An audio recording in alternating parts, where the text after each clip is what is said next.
Market mechanism in action. Question number 2. What actually happens when something changes in the market? There are many types of exercises for students to check whether they understand market mechanism. And many of those exercises are like that. Consider the market for apples, and then something happens, like for instance, oranges become very cheap. Show what would change in the market for apples. When nothing changes, the situation in the market is pretty stable. You already know. Demand curve, supply curve, the point of intersection, we've got equilibrium. But what happens if something changes? First of all, we need to figure out whether this is something that changes supply or demand. Any event that changes something in the market would influence both quantity supplied and quantity demanded. But you need to focus on the question, if something happens in the market, does it influence, does it relate directly to buyers or sellers? So, for instance, in the case that I already mentioned to you, we consider the market for apples, and something happens with the price of some other fruits. Right? So bananas get very expensive for some reason. There comes the question. Those expensive bananas, do they impact buyers or sellers of apples? And the answer is obviously, in this case, these are buyers. You go to the shop, you see bananas are very expensive. So you say, all right, I intended to buy some fruit, but bananas are so expensive, I'm not going to buy bananas, I will buy apples instead. If you are a farmer, you grow apples, you sell them to shops, you may not know what is the current price for bananas. But if you are a buyer, if you go to shops, then you see the prices. So obviously, if bananas get expensive, then you as the buyer know that. The case that I mentioned to you, those expensive bananas and the impact on the apple market, can be seen in this graph here. So have a look. We've got the supply curve, we've got the demand curve, D1, and there's a point of intersection, as you can see, and this point of intersection shows you the equilibrium price 1 and the equilibrium quantity 1. So this is what normally happens in this market. People buy Q1 and they pay the price that is P1. If bananas get more expensive, that some people that normally buy bananas may actually reduce the purchase of bananas because they are expensive, and they could switch to apples, because you can perceive bananas and apples as goods that are substitutes, okay? Substitutes to a certain extent. So if those people increase their purchase of apples instead of bananas, you can see the demand for apples shifting to the right. So this is this D2 curve. What happens then? Well, we had the equilibrium at the point of intersection between D1 and S. These were the prices. PE1, that was the price for apples.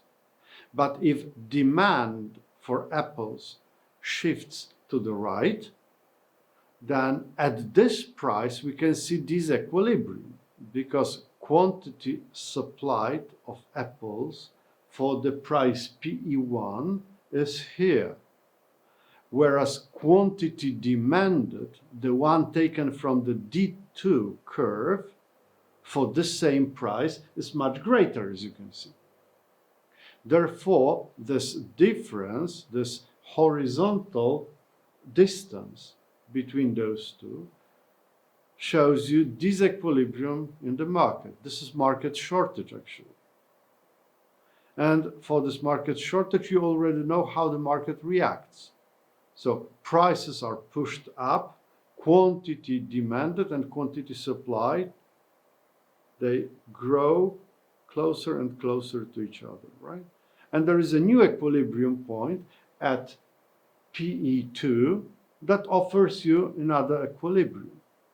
As you can see, as a consequence of more expensive bananas, apples also get more expensive and people buy more of them, and sellers sell more of them than previously.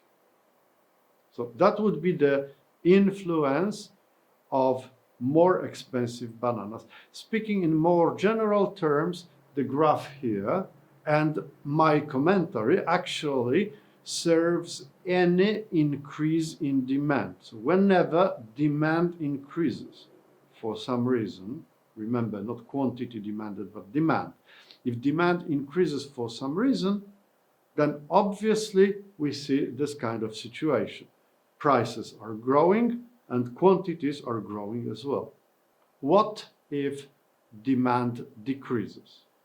That is just the reverse situation. I mean, this is the situation of D2 shifting into D1 position. So for D2, we've got our equilibrium, the point of intersection between the S curve, the supply curve, and D2 demand curve. That's the equilibrium.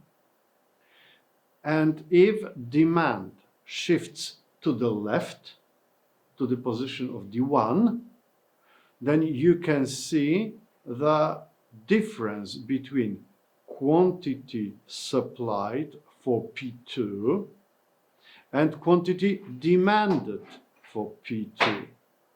There's a difference, this horizontal distance again, but this time, obviously, this is market surplus. Quantity supplied is greater than quantity demanded. For the surplus, we know the reaction of market mechanism. There will be a pressure on prices to go down. And if prices start declining, then quantity demanded goes here, quantity supplied goes here, and they meet again in the new equilibrium. And this new equilibrium is the point of intersection, right? So this is again PE1 and quantity 1 as well. So this second case is the case of decrease in demand. When demand decreases, we see prices going down, we see quantities going down as well. How about the supply side? This is the case when something influences the supply side. So for instance, imagine a new technology for smartphones that allows to produce them in a more efficient, cheaper way. How would it influence the market for smartphones? Look at the graph. You've got demand here, you've got supply 1, and this is the current situation. P1 shows you the equilibrium together with Q1. Now imagine there is a new technology developed and the production may be much more efficient. If this is the case, the supply curve would shift to the right.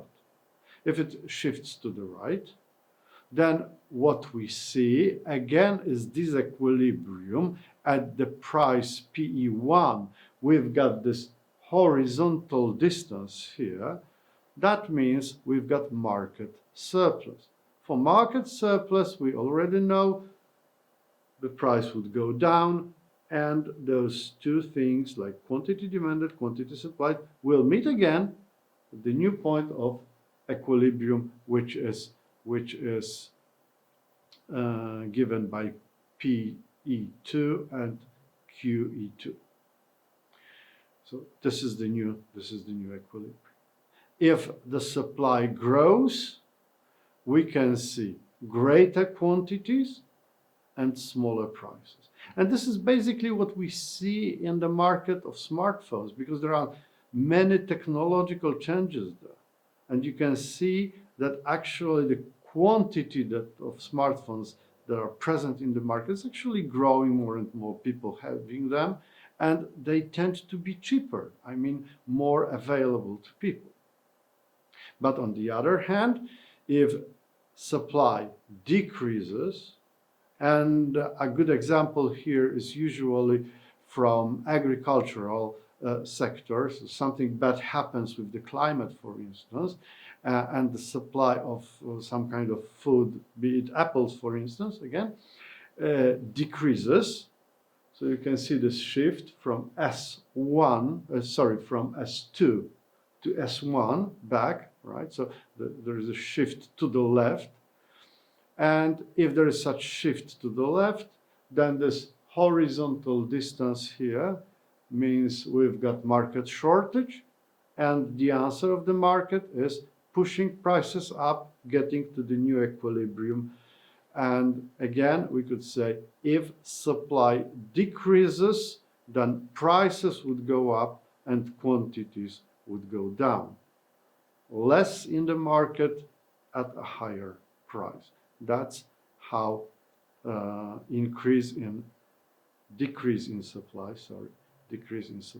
works.